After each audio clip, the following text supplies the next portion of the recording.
Welcome to the Level Up Podcast, where finance leaders share real stories, insights, and connections that move them forward. Tune in to learn, sharpen your edge, and level up together. All right, Nick Aracco here, host of the newly reimagined Level Up. And as you know, I'm the founder and CEO of CFO Alliance, and this is not just another boring business podcast. No way. We don't do that. Level Up is where the most forward-thinking leaders in business and finance, not only from the CFO Alliance community, but beyond, come to share what it really takes to lead in today's unpredictable world.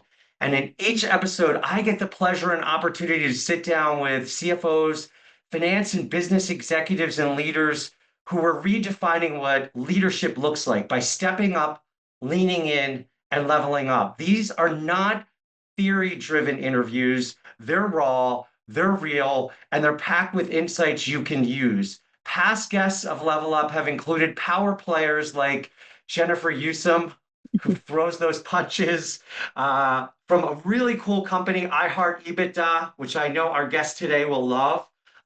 Peter Nesbitt of Series X Capital, visionaries like Alana Esterich, Aaron Wilkins from Human IT. So if you're a business and finance leader navigating change, challenge, or opportunity, this is your podcast. Today, I have a very good friend of mine, Tracie Williams, here with me. We're going to dive right into Tracie's own journey, insights, her leadership vision in just a moment. It is quite a powerful story and vision, and I can't wait to dive right into it. But I would love to share with you that Level Up is proudly brought to you by our friends, our partners at Oracle NetSuite, the #1 cloud ERP, trusted by thousands of high-growth, finance-led companies around the world. NetSuite gives CFOs and finance leaders and their teams real-time visibility, automation, and control across their financials, across operations and planning, so they can lead with confidence and scale with speed, something we all need in this day and age. Right. Oracle NetSuite is also a proud and longtime global partner to the CFO Alliance community, supporting our shared mission of empowering finance leaders to drive strategy, build resilient teams, and deliver next-level impact. So if you're serious about building a modern finance function that keeps pace with your business, NetSuite is your platform. You can learn more at netsuite.com or contact me or the more than 1,000 members of the CFO Alliance community that are powering their businesses on NetSuite. Contact us directly. So now let's dive in. I get the pleasure and opportunity of always introducing our guests. And today I get the opportunity to share a little bit of background about our guest, Tracie Williams. So I've come to get to know Tracie like a dear friend, someone I trust and deeply respect. I can tell you her journey from finance to president and CEO is as inspiring as it is authentic. Every interaction I've had with her, she brings her mind, her ears, her eyes, her heart, and her soul to it. And I always say this, I feel like I'm in a master class in courage and connection and leading with heart, because it always comes back to that full circle of the people that she surrounds herself with and lifts up as a part of it. If she can't measure it and talk about the impact that it has and bring that full circle, she hasn't told the full story. But it always comes back to like, and these are the people that delivered upon it. Never about her, but about the people that played the role in it. I love that. We're going to dig into what it really means to evolve as a leader, stay grounded through growth, and bring your full self to the table. I feel like that's always the message that she's sharing with us. Real talk, some real nice laughs and smiles, and serious wisdom. This one's all heart, this episode, all hustle. So we have so much to talk about today, Tracie. I welcome you to Level Up. I loved putting that intro together because it comes from the heart, but it also comes from so much I've learned from you already. I'm glad to have you here. Thank you, Nick, for having me. And thank you so much to our friends at NetSuite.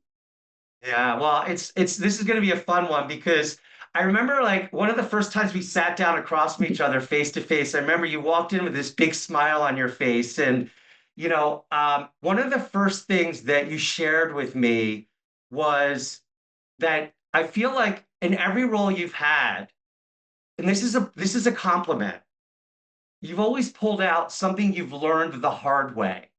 So I want you to think back about the first kind of leadership role you've been in. And it doesn't even need to be the pinnacle of leadership role, but the first time you felt like you were in a leadership role. What was that leadership role? And what was the first thing you learned the hard way? This isn't related to finance. Doesn't Finance need is to my be. second act. Yeah. So the first I would consider a leadership opportunity is when I was teaching art. Now I tell a story before in advance, but when I was an art teacher, I had everything planned exactly what I wanted to do. But apparently the kids saw otherwise. So we had paints and everything. So now we need to organize a group of second graders to get organized, get their paints, and get moving. Before you know it, that was my first, I say, leadership role. That was my first time in a classroom, actually. A boardroom doesn't compare. It doesn't compare. So to organize a group of Boardroom's seven, nothing to a room full of no, second graders. no, to organize the room of 7-year-olds with their paints, their pencils, hear the story of what needs to be done and actually execute the exhibit. That was one of my first moments in leadership. You know what? I just have a revelation. Maybe an undergraduate course for all of the accounting and finance majors, maybe an internship should be teaching second grade art for maybe a week. Maybe that would prepare us for, our first time that we have to lead in a role. I love it. There's our first lesson. It does lend itself to us thinking about what it's like to sit in finance today. So, wow, my first question is, how do you go from teaching art in second grade to a leap to finance? Let's begin to paint that picture since you gave me a Hmm. visual of painting. So I'll start with this. It's part of the journey, but the main mantra is my mother. We support you, but we will not be supporting you. So just keep that in mind. But so, as I already mentioned, I never planned a career in finance. But we're talking honestly, Nick, how many kids do you know saying they want to be an accountant when they grow up? I mean, Oh, I yeah. didn't know any. I definitely wasn't that kid because of the stereotype, not from any bad experience, just the stereotype. But if I knew then what I know now, I certainly would have had finance career aspirations at an early age. So I started, I'm from a small town in central Louisiana, and our parents were very good about ensuring we had an excellent education in the classroom and exposure beyond our community, just so that we had options and opportunities. And as a baby girl of 5, what that meant for me was Catholic schools through high school and eventually through university. And while I excelled at the academic level, my personality won out. I went with a creative, people focused journey, and I leaned into the artistic side and went into the arts. Um, and that's when it started. The first time we support you, but we will not support you. And I have a older sister she was a CPA and tax specialist in Houston. She encouraged me to move out here with her and just to get a good footing in my professional career. But she had an ulterior motive. Now, while my mom was a bit subtle, she had a very direct approach. You really need to reconsider your lifestyle. And I admired her. I admired her so much. And I have to admit, in public, I'm sometimes jealous of her lifestyle. I wanted to be her, but I didn't want anything to do with the traditional public to owning my own practice path. That wasn't interesting for me. Now, right now, today, everyone knows the strategic CFO. It's an expectation. But let's go back to the late 90s and early 2000s. That was just an idea. It was an Yeah. emerging concept. It wasn't as relevant.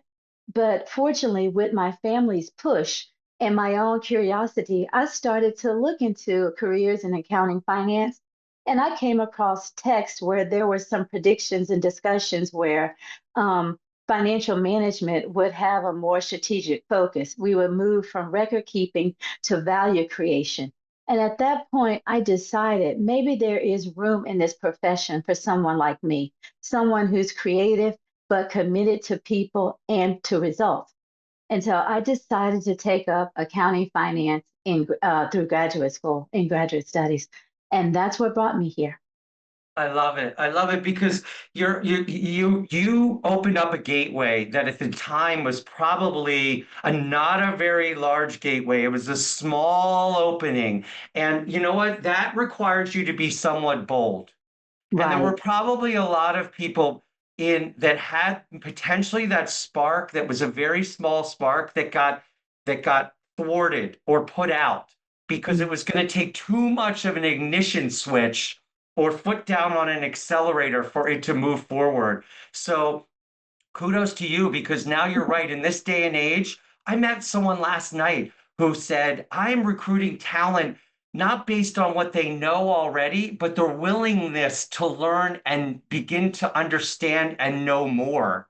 And, I love that, but that was not what it was like 20 years ago. No, not at all. But today I can say the same. When people Yeah, interview with us, I would say the same thing. yeah, Most candidates would say they were moving because of growth. And I would always ask, what does growth look like to you? And if it was a title change or corporate ladder, you probably weren't the best person to work in the role. When yeah. the response was along breadth and scope of work, then I know you can thrive. Tracy, let me throw a more kind of substantive and somewhat relevant question to today. And it goes to also what we've seen in terms of advancements in technology that now puts data and information in real time right in front of us. Is it okay now to get things wrong because we're more creative, maybe we didn't grow up in more traditional learning paths. Maybe we don't know as much. I mean, tell me about a time when you got it wrong and what did you learn from that? Is it okay to get more wrong now? Or are we now required to get everything right? Because we No, now, right? you're required to pivot hard to the right is what you're required to do. Because when you hear the journey of growth and the story of building, there were plenty of learning opportunities. Um, One time that I can think about that we got it wrong. It's all I won't say always, but it's one of these people moments. And I have to think of back to our friend Alana, where she mentioned people are messy sometimes, and we don't always get it right. So my story would be where human resources and technology converges. Okay. Um, it was a learning opportunity where we learned. We didn't need to scale people. We just need to scale our technology. Um, right after our CEO retired, and I was appointed in that position in 2020, just during the pandemic. I had, Great of time, course, Tracy. great No, timing, no pressure. no pressure. So, to make it even more fun, our procurement manager and our analyst decided to join another company. Now, we are a very small team, and to large companies, you're thinking two people. But in our environment, two people is not, it's a moment for us. That was a huge risk. And so we needed to fill that gap in the middle of the global supply chain chaos. And Yeah. naturally, what did we do first? We went to hire externally. We made an external search. We hired someone.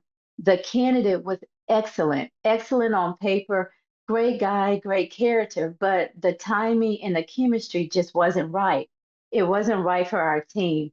And so after a few months, I listened to my team. We saw where we were and what needed to be done. And so we had to make a decision to make a change. And this is when I know I was in the right place and working with the right people. You have that authentic moment. You put everything on the table and say, okay, now we've done this.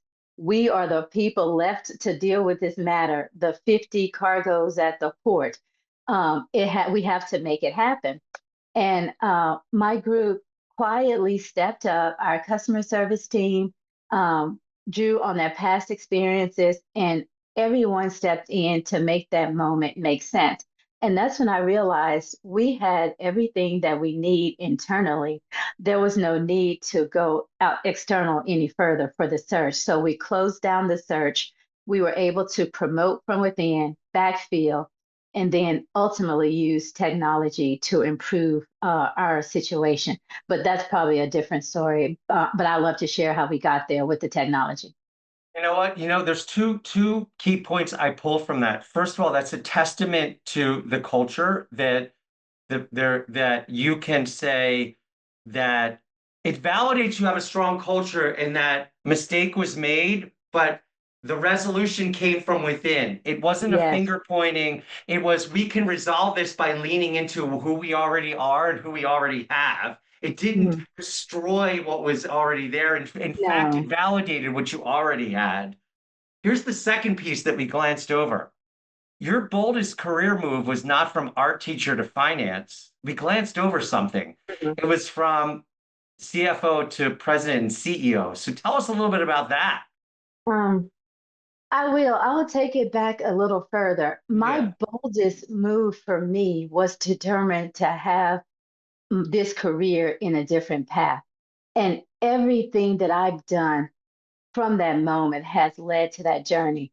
Yeah. So if you want to sit down, I'm probably the cause of aging my parents. So here we go. Um, I go to graduate school, and I mentioned I went to Catholic schools through high school, and my mom really was wanting us to continue education along that path. So I doubled down and went to Catholic University. So imagine that bill. I'm ringing that up. I I graduate and comes when it came time to launch my career in the wake of the Enron scandal. I had a choice to join IBM as a contractor or take the very safe, expected Big Four path. I accepted the IBM offer. You went So the other one. Yeah. I went to IBM and I accepted the offer. We learned the same rigor as our public accounting peers, but we learned something extra. IBM had a culture that you needed to matter. We weren't there to observe, we were there to make a difference. Yeah. And being there, I really understood impact. And that was my first experience seeing finance beyond a back office function. Yeah. There, it was a Rosetta Stone for organizations. We were translating outcomes to actions and impact to intent. We were moving things forward.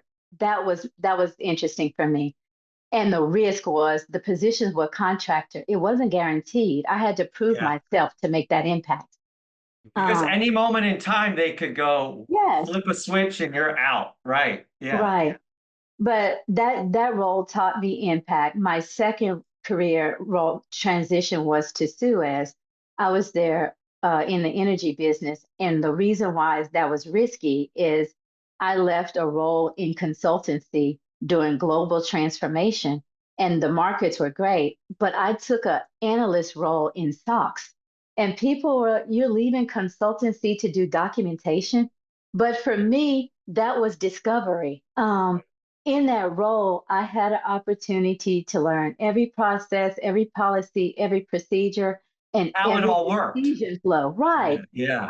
I gained the entire ecosystem. Yeah. And in that role, this matters on how I got to where I ended up. In that role, I learned how operations, regulations, and strategy all converge, and finance was the connective tissue.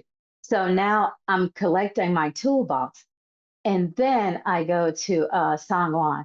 Probably the riskiest move, leaving the comfort of global enterprises and the stability of a global enterprise into an organization of less than, we were about 10 people, still operating under their base case in the industry where I had no experience. I had zero chemical experience.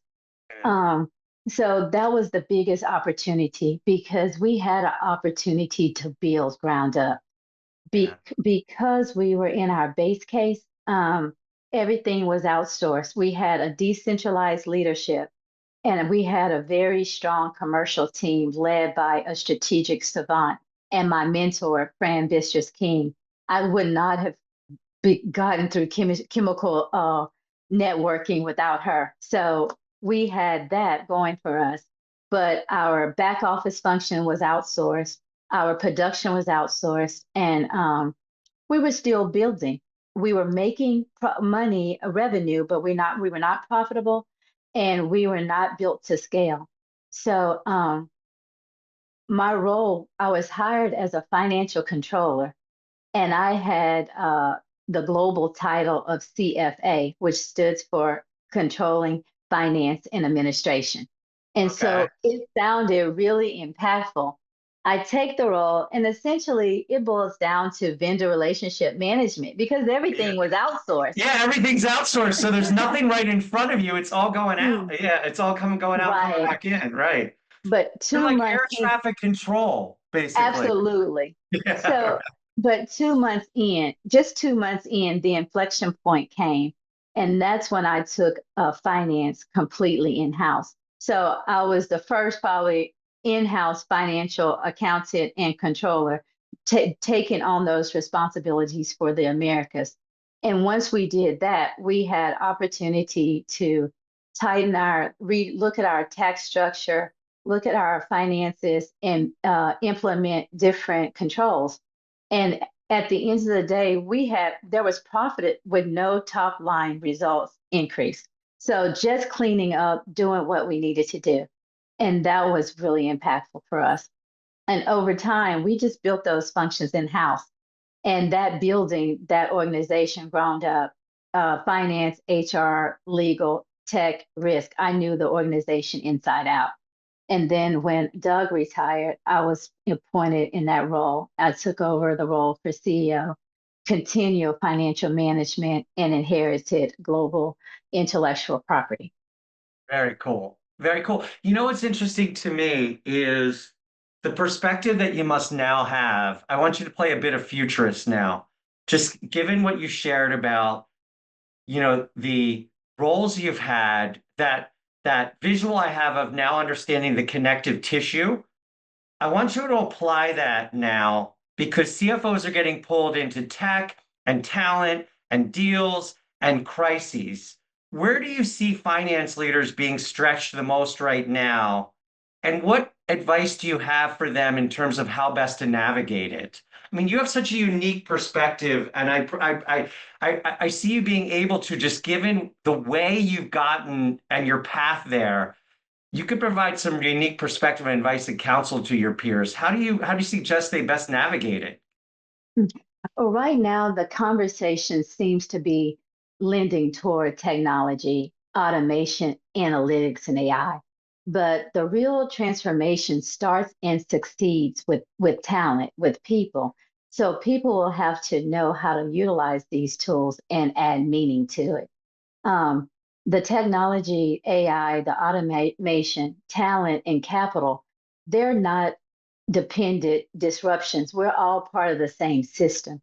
So for me, it would have to be getting the right people in the room and knowing how to use these tools. Eventually, that there'll be a day where everyone will have a dashboard. So it's not about who's reading the dashboard first, but building trust in the data that you're producing, and then having the ability, one, to tell the story, and two, to adapt when the story change. Do you think that CFOs are underestimating the disruption that's coming their way in terms of, tech and AI? Look, Tracie, you're part of our, Project Greenlight project. You're part of our, technology, AI, and innovation projects. You're at the forefront of so much going on in our CFO Alliance community and the like. And you understand that, especially in the emerging and mid-market space, majority of us are leaning into this, definitely leaning in to better understand and frame and develop use cases. But, you know, are we underestimating the disruption coming our way in terms of all of this converging AI, tech, capital markets, talent? how do we balance all this and at the same time balance it with all of the volatility and uncertainty that we're facing in the external markets? I do see it's some level of underestimation, similar to what I just mentioned, because all of these disruptions are part of the same system. They all are. We talk about AI like it's separate from talent, but Mhm. and capital, but it's not. It's the technology. It's going to change how we work. It's also going to change who we need in the room to do that work. Okay. What's the talent landscape and what does that look like? It'll change the speed in which we work and the ability to make fast decisions and move it on. But I Yeah. do see our CFOs working along this path. And it's those people that recognize telling the story and being able to adapt when the story change. So not at the technical level, taking a step up, being engaged with your business and understanding and being able to make those decisions and adapt when the story change is going to be the key. Collectively, and I'm asking you to make a generalization, but you do interact with so many business, industry, and finance leaders right now. Where do you see finance leaders being stretched the most right now? And, how do you think they're navigating it? I think we're stretched in talent. I'm still leading more on the people side. I think it's Yeah. talent. Right now, there is so much going on in the AI world, in the automation world. There's a new tool every quarter.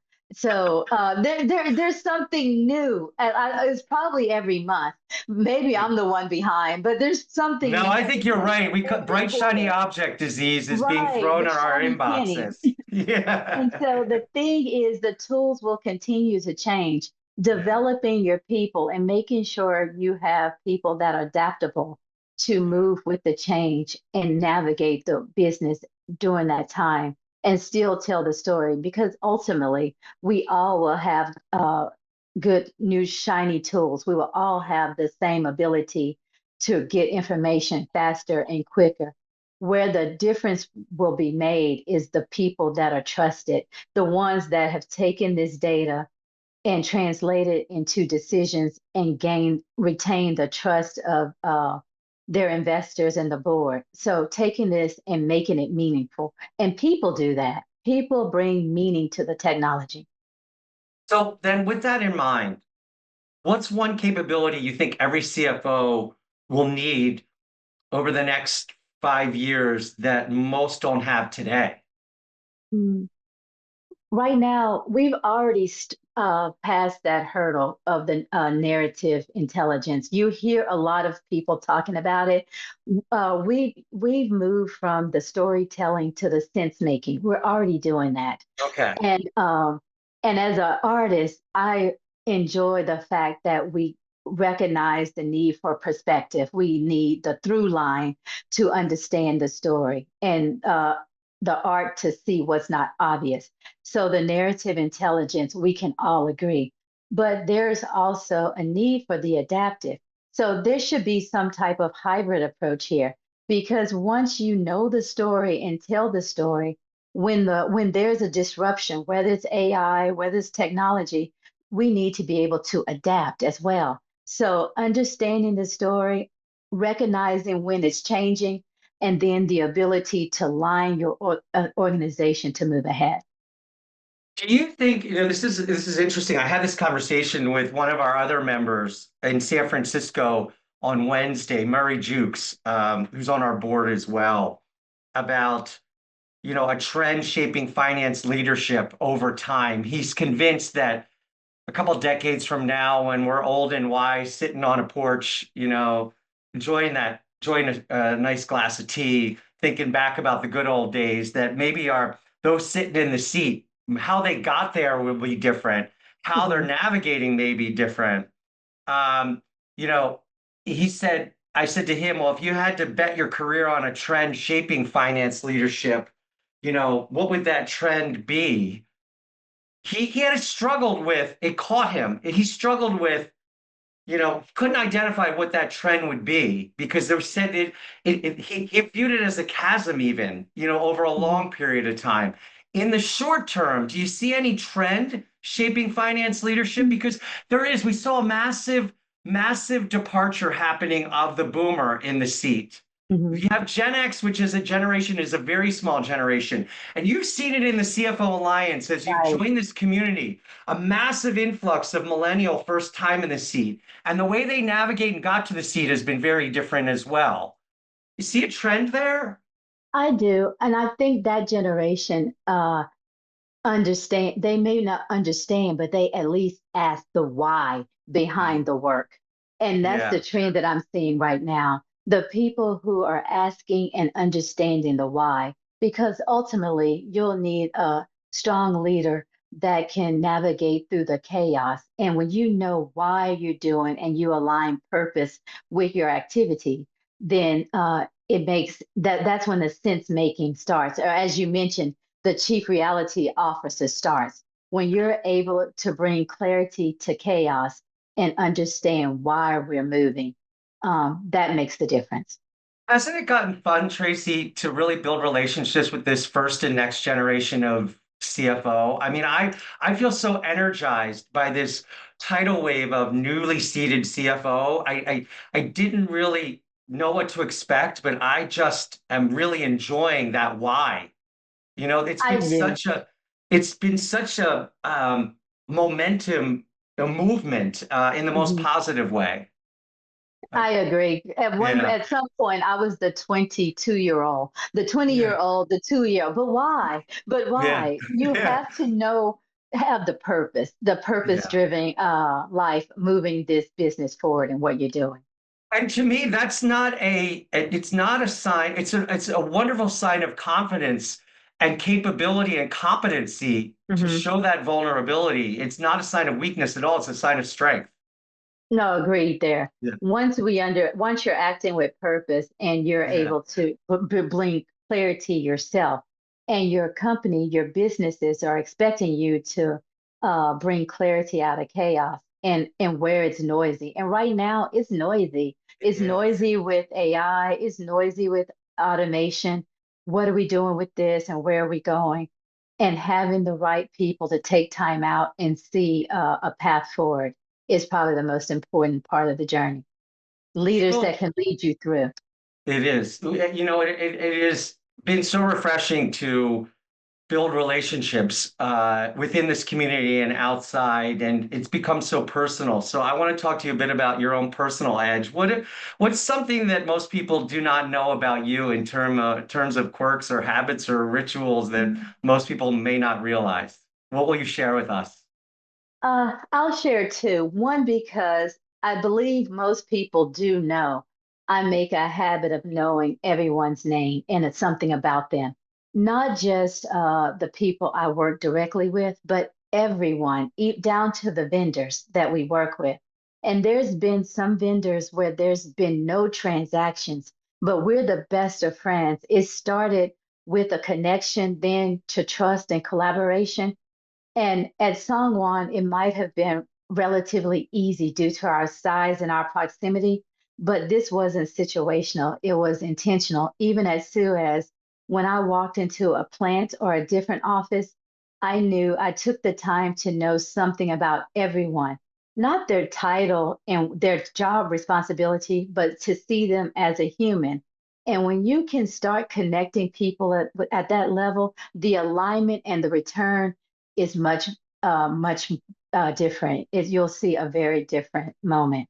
So that's one thing I think everyone knows. But a second thing, I was on a call on a deeper cut, and we were talking about extroverts, and even extroverts need quiet. And I think maybe that's one thing people may not know. I have to practice slowness.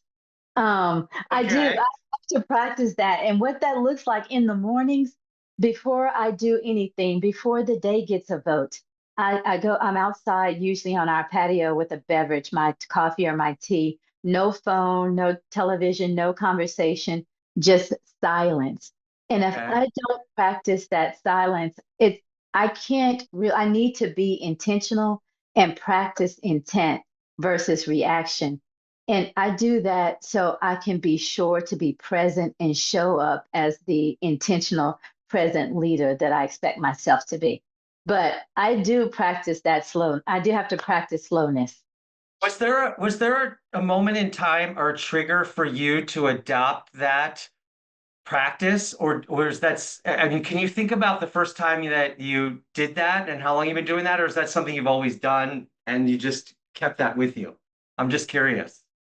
I've had that with me for a long time to take a moment, just Okay. want to breathe, take a moment, which in when I was doing art and different things, it's natural to do it in that environment. Okay. But when I transitioned into the finance and business world, I immediately wanted to contribute and I immediately wanted to just jump in and be impactful. And I think that that environment at IBM was part of that. It was get in, make an impact, let's make get this done, make the difference. And I realized I had to take time and slow once I started engaging with other people because not everyone is at the same place. And especially when I became a leader, I realized that I can't lead people the way I want them to be led. I need to lead people the way they need to be led. And Okay. so that takes time to meet Yeah. everyone where they are and to bring them forward. And I had to practice that. So along those lines, what's the wildest or most unexpected thing you've done outside of work that's shaped how you lead? Mm, I don't have the wildest, but I'll go back to my creative journey Yeah. because with the arts, those are disciplines built on creativity, Yeah. perspective, and storytelling already. Yeah. And so those things taught me how to frame a story, whether it's a novel, a strategy, or a business plan. So Yeah. that connectivity I learned. And with literature, you get a through line. In art, you learn to see beyond the obvious. And those things help me translate complexity into clarity in the way that I think. So that focus has helped me out a lot. I think you're right, and I think it goes to one of the final two questions I have for you, which is if another finance leader is listening right now, what's the very next move they should make to stay relevant, impactful, and future ready as a finance leader? Mm, hmm. Let me think on that. Okay. You have to stay close to your business. Okay. Not saying tactical, Yeah. but Yeah. stay close to your business, knowing and understanding what's driving. Yeah. Those things are impactful. And I saw that when we were at Songwon, we weren't building a balance sheet, we were building a business. And a part of that success was the intimate knowledge of what's going on and what it takes us to get there. There are a lot of things in the external environment, the new tools, the new automation and new tech, many things that are noise, the chaos, but staying close to the business and understanding what's needed to move the organization forward. Excellent. So this is why we do Level Up series to hear what's really happening in the CFO role, in business and leadership roles, how peers are making the next plays. So, we don't just read about leadership, we learn from people like Tracie who are living it. Tracie, how should people best connect with you and learn more about you, especially now because you are actively talking to and considering what's next for you? What's the best way for people to connect and learn more about Yeah. you? LinkedIn is probably the best way to connect, and LinkedIn. all my contact information is there. So maybe Awesome. this becomes my boldest move, the fact that I want to do it all over again. And Let's, we want to be a part of it. We want to be a part of it. It's so exciting because it's so much to build off of. And that future chapter, promise me we'll be a part of it and we'll hear what's next for you. absolutely, absolutely. The CFO Alliance is part of the journey. Awesome. Tracie, this has been so much fun. And I feel like there's so much we've gotten you to share. So I thank you for sharing so openly and so freely with us. It was my pleasure. Thank you for having me. And again, thank you to our friends at NetSuite as well. Yes. Yes, thank you. That's NetSuite by Oracle, the number one cloud ERP, trusted by over 42,000 businesses. You become part of this community. Learn more at netsuite.com/CFO Alliance. If you liked this episode, please subscribe to Level Up. Please connect with Tracie via LinkedIn. Everything we've referenced today and Tracie brought up is hyperlinked here for you.